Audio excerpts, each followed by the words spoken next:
जो अनहद नाद है ना, शास्त्रों में उसके बारे में लिखा हुआ है, आधी रात को एकांत स्थान में जहां किसी भी तरह का बोलबाला ना हो, वहां बैठ करके कानों को बंद करके श्वास को खींच करके श्वास को रोक करके और तब उसको सुना जाता है। आज श्वास को रोक के सुन के देखो जरा एक बारी, रोक सकते हो? हाँ, करो कानों, चलो उसी को सुनने का प्रयास करो, क्योंकि ये भी बहुत जरूरी है सुनना। 2 मिनट 1 मिनट जिससे जितनी सांस रुकती है ऐसा करो।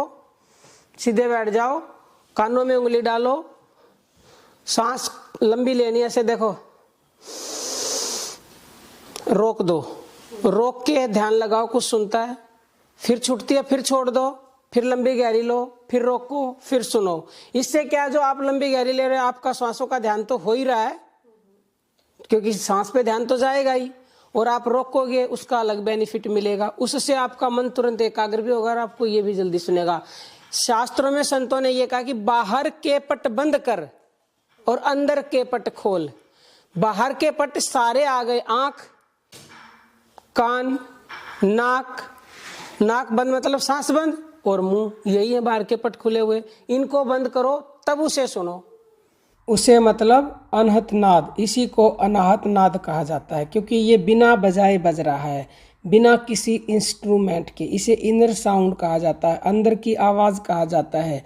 और इसको अगर आप सुनोगे जो तरीका हमने बताया है ऐसे, तो यह तुरंत पहली बार में ही सुनाई देता है, और इसके साथ मन जब लय हो जाता है तो परम शांति मिलती है, और व्यक्ति जो चाहे वह इसको सुन करके प्राप्त कर सकता है। परमात्मा की प्राप्ति हो जाती है और अथाह आनंद की भी प्राप्ति उसे तुरंत ही होती है।